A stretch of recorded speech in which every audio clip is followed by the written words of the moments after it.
If you need to get up and address anything work-wise, just do it. Okay. Yeah, don't even ask. Just go do it. We'll pick up wherever. Cool.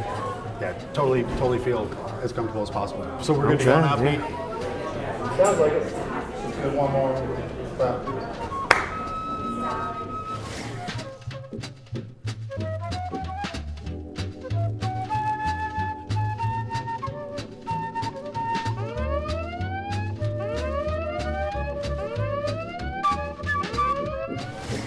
Chef Stephen Goff left home at 15 and spent the next 11 years jumping freight trains across the US and Europe, cooking wherever he went.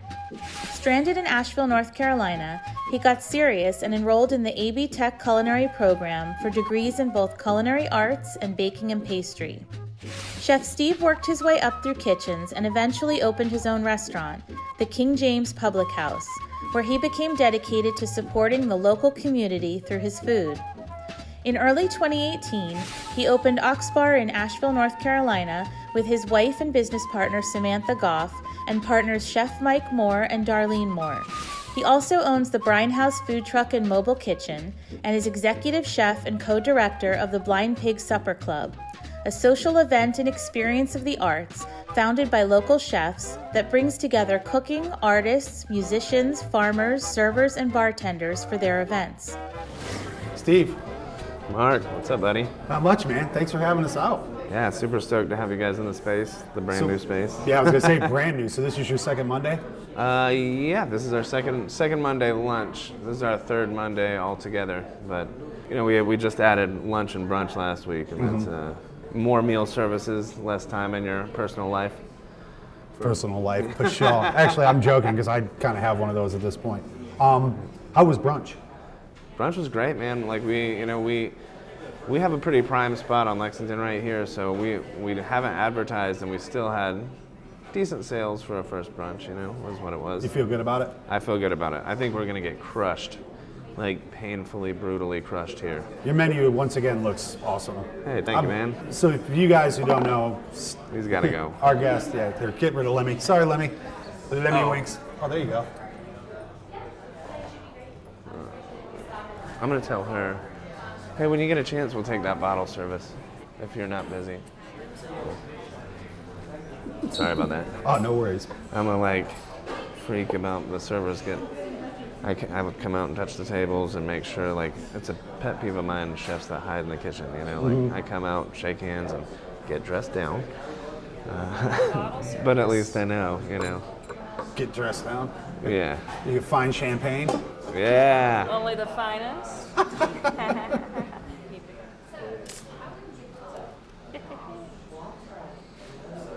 So you're doing malt liquor bottle service? Yeah, hell yeah. How's that gone over? Excellent, man. Like, people are always in here drinking 40s. It's awesome. Late night is like, but even at dinner service, you know, people are like ordering the bottle service. I mean, it's pretty unique. I mean, probably not the best money generator, but it's definitely something to think about, you know. Is this your lost leader? No pun intended. Yeah. So what's the significance of the King Cobra?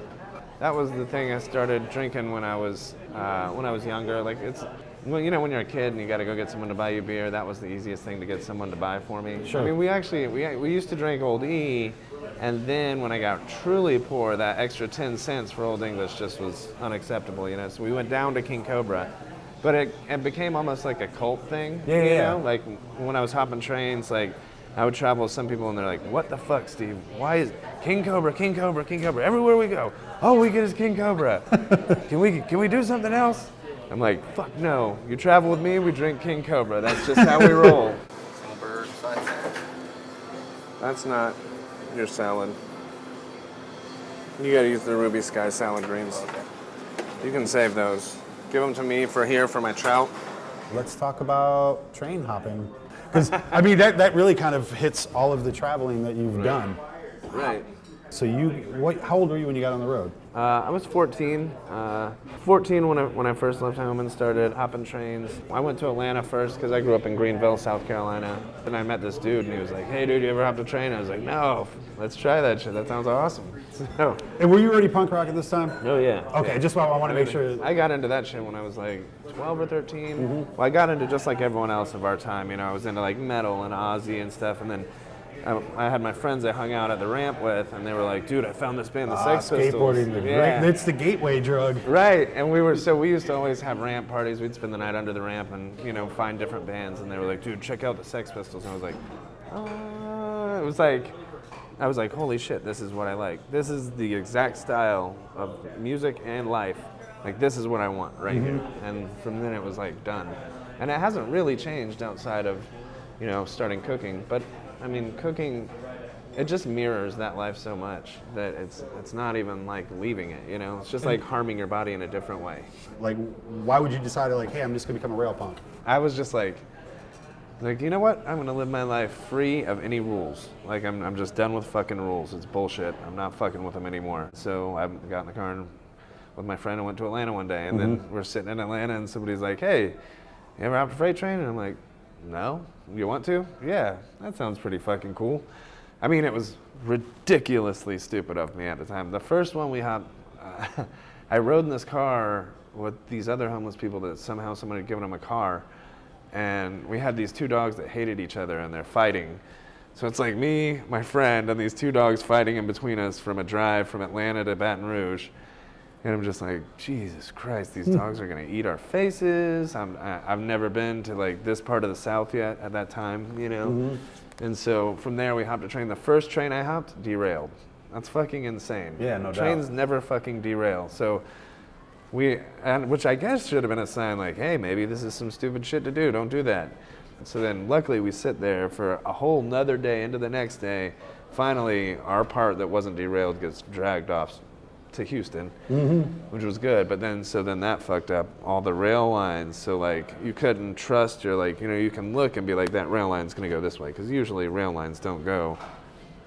Right. You know, they go, Straight. if they're going that way, they're fucking going that that way. way. Right. They might go this way or that way, which is fine, but they're at least going this general direction. So when you're on the road, like, what was your average stint? Like, if you stopped in a town, how long would you work at this place? How long would you stay in a town, or would you work in a spot for? Some places up to a year, but most places just a couple months. If I worked somewhere, it would be a couple months, you know? And that's why sometimes it was hard because I don't like fucking people over. Like, I don't like becoming a part of their team and then being like, all right, peace out, motherfuckers. Right. You know? Because there was plenty of times where, you know, this career has called me since I was young. You know, like, I would work at restaurants and like, well, if we make you a manager, will you not hop a train out here and be gone? And I was like, I'd rather just be a line cook and be able to leave when I want to. And I even tried to go to culinary school when I was like 22 maybe, but you know, you can't get financial aid or anything like that until you're 25. And you know, well, you couldn't just pay for it on a line cook's wage? Yeah. Yeah, about that. God damn. I mean, and this is no disrespect to the culinary schools, educators or otherwise, but Right. my God, how can you, I don't understand, like, going to culinary school and paying what you're paying to get that education, that piece of paper, and it's important to get your education. Right. But to have that debt over your head for a job that, in theory, isn't going to pay more than $11 an hour, $12 an hour right. for however many years? Years. Yeah, I mean, you know, I went to AB Tech here, and I'm very glad I did. You know, like they're like family to me now. Like literally, I go there at least once a month and say hello, and you know, I go there and talk to the students about different things. I do the advisory committee. I judge their like finals at the end of the year. I taught there for 2 years. I think chefs, if we want to be respected and have more of a place in society, then we have to be a part of society, and we have to give back, and we have to go speak to the community and raise money for charities, you know, and do real people things. So these 5 double jointed wings down. I like to fry them good and crispy, so I like them super saucy. Like, it's a pet peeve of mine when I go somewhere and there's not enough sauce on the wings. these guys. What was the anchor? Like, what did you decide to finally just plant roots here in Asheville? I had a daughter, you know, I had my kid, and it was funny because I had moved to Durham. I was here and I'd moved to Durham. I was there for like a year, and then when I conceived my daughter, it was you know, her mother didn't want to raise the baby in Durham. She wanted us to raise her in Asheville, so we came back here, and I really like grew to love it. You know, like at first it felt kind of like jail, because you know it was. Well, yeah. Well, I went there a few times, and it was like, yes, you're not allowed to leave this place anymore, and I'm like, oh, all right, I guess this is where I live,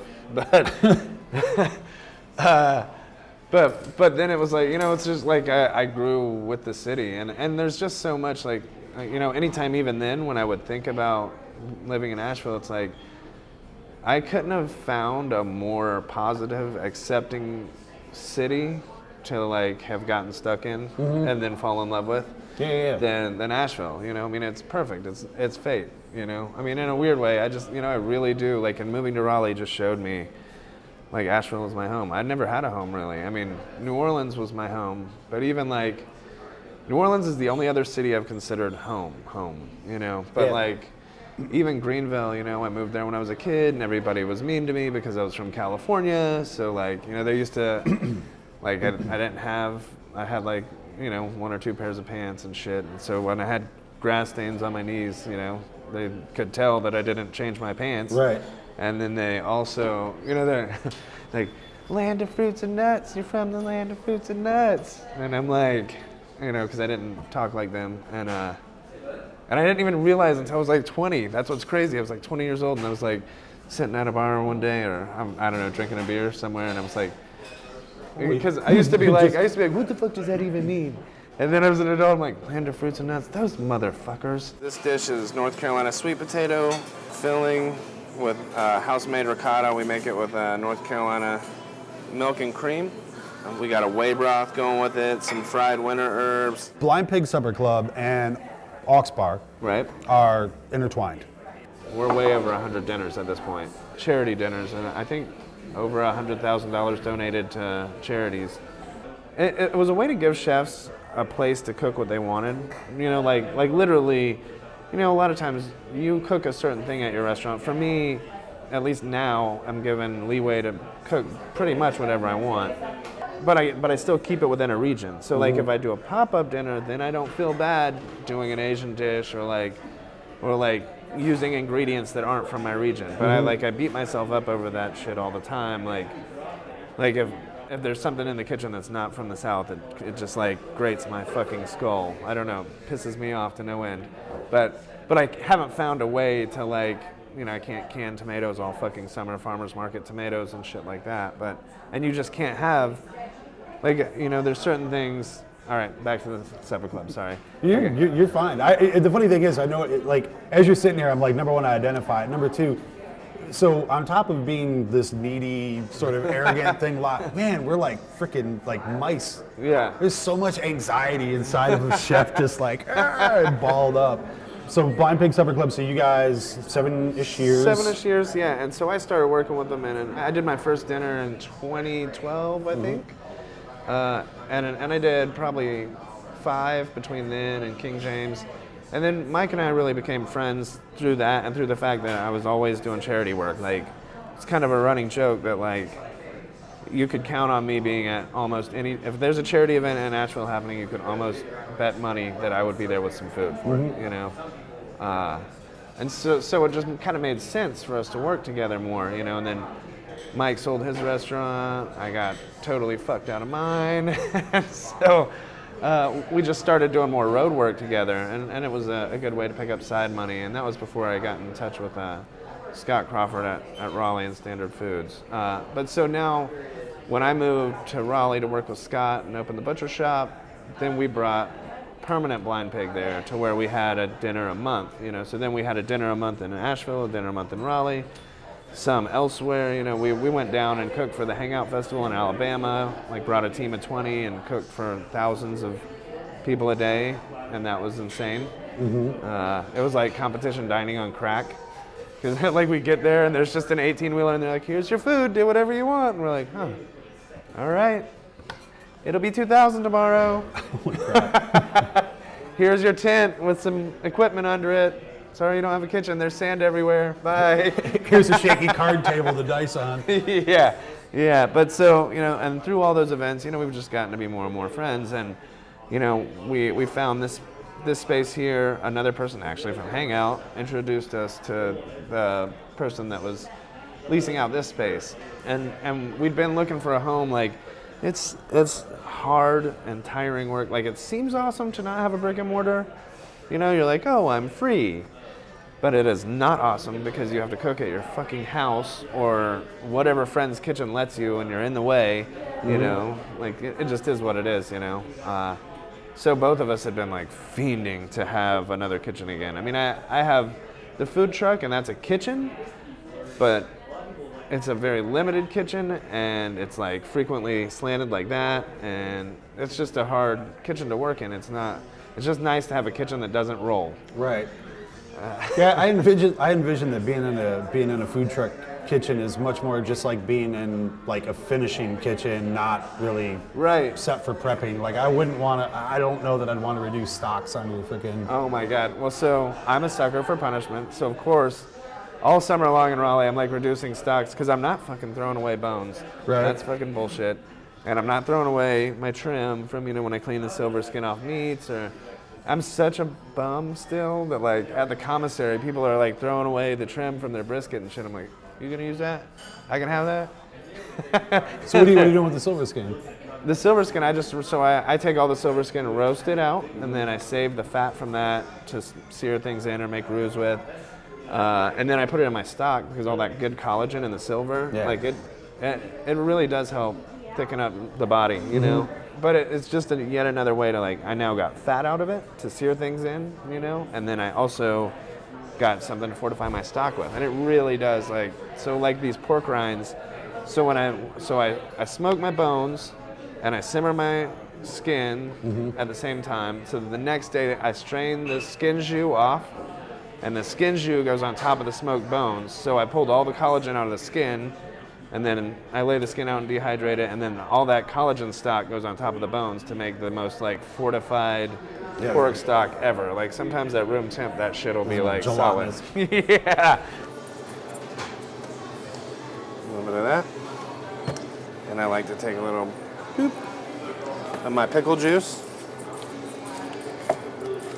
Just like a super base to put on it, All right, so then you guys opened up Ox Bar, which we're now today. You're 3 weeks in? 3 weeks in, yep. And so the name, that's something I would like to go over, because everybody's like, what the hell is that? Why is it AUX Ox? We wanted a bar. I like a bar, because it's more of a hospitable feeling than a fine dining restaurant or an upscale restaurant. I want you to step into a lively environment, and have good music playing, and hopefully we're making good food and beverages. I really want that convivial feel that a bar gives, and that's even why King James was a public house, because I want to be community. Again, community oriented. I want it to be a place that everyone can feel comfortable coming into. So that's why it's bar. But then Ox is auxiliary kitchen for Blind Pig and Brine House. And also our running joke is that to survive in the Asheville food scene, we're gonna have to be strong as an ox. And both of us grew up with blue-collar families and blue-collar roots, so it's like, the ox is like that workhorse animal, and that's what a chef is. That's what a good chef is. A fucking ox is a workhorse, because that's the only way you can survive that job. I mean, You have to be. Right, exactly. And so it just felt like in so many ways we're paying tribute to so many different things we love, whether it's, blue collar or our respective businesses, or And your Oxblood Docs. And Oxblood Docs, I know. Well, I mean, as soon as Ox came up, we were going to do Ox OX. But then it turns out there's a James Beard nominated restaurant chef in Portland called that. And I should have known that. I knew that. But I looked up, I was like, damn it. Yeah, it's funny because I've always liked the name Ox. I like everything about what that represents, and same thing. When we were looking at some things that had popped up, and there's Oxblood in Houston. Yep. Well, I do love those guys too. Yeah, I love their work. Yeah, everything about it. Same thing. It's like Right. I stalk them like you Yeah. say you stalk, and like those were one of those places that when it first popped up and Houston was just starting to kind of percolate. There's like 4 restaurants down there, and I'm like, Underbelly, Oxblood. Yeah. Yep. Both of those, I was like, oh, I like that. I like the name. I like what Yeah. they're doing. The Yeah. food's amazing. This has got that Asheville vibe that I like about Asheville. Right. You know, where number one, I mean, I'm familiar with who you are as a chef, so I know the food's going to be solid. But it didn't feel pretentious. And the number, you've got various pieces of art along the wall, which I appreciate, between the Caballero skateboard and the not decomposing McDonald's food from Elliot. Yeah. Yeah. I didn't. And so did he do the painting as well? Oh yeah, he paints. I didn't know that he was a visual artist. This actually hung at a bar called Tiger Mountain. That used to be up there, now they're down there, but it hung out Tiger Mountain forever, and then he took it back, and it's just been sitting at his house, and we were like, you know what, that fits perfectly. Obviously, we've gotten some complaints on it. I think that's going to happen. But I mean, Who'd you get complaints from? just older guests, or like, that's disgusting artwork. Shouldn't be in a classy place like yours. And then it's like, Maybe you'll think about next time you're going to go spend $1 on the freaking dollar menu then. yeah. I mean, I'm super up on. I know that we're gonna have to educate guests to like. We're gonna be a different experience, and we're just not gonna be some people's experience. Right. There's some people that are just not going to want this, and that's okay, because you can't. You're not gonna please everyone. I mean, if you walk in the store, you better damn well believe I want to please you, but sometimes I just don't have the product that you want to be pleased. So what's next? What do you think once you get rolling here? Well, so once we get the restaurant open, I'm gonna focus on the truck again. Right now, I'm renting the truck to Wicked Weed from April through July, but I want to get it rolling and utilize it from out of this kitchen. It's just 3 meal periods, 7 days a week. It's gonna take a minute to get that like dialed in the way it needs to be. I mean, You're going to do the truck 3 meal services?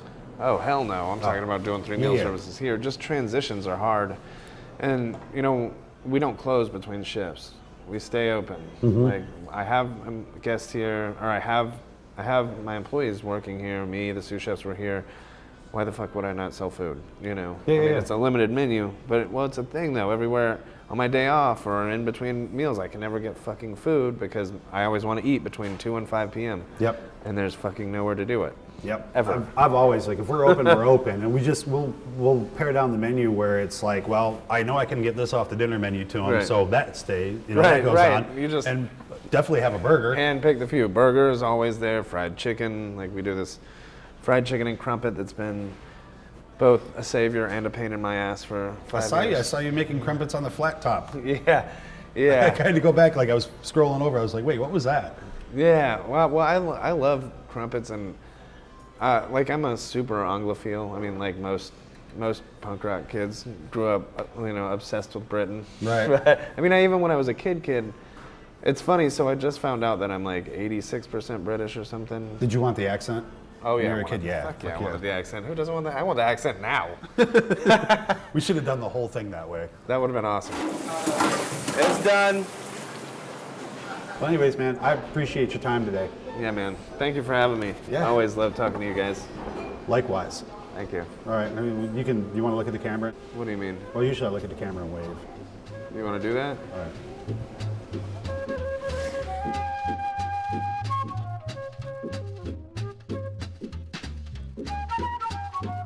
I almost got shot by a 16-year-old in Richmond, in my hometown in California one time.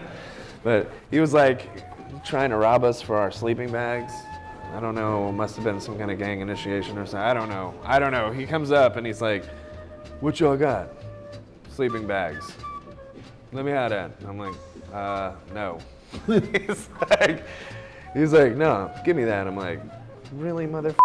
I cannot believe this was about to steal our... Do I need to stop with all the F-bombs? Not at this point.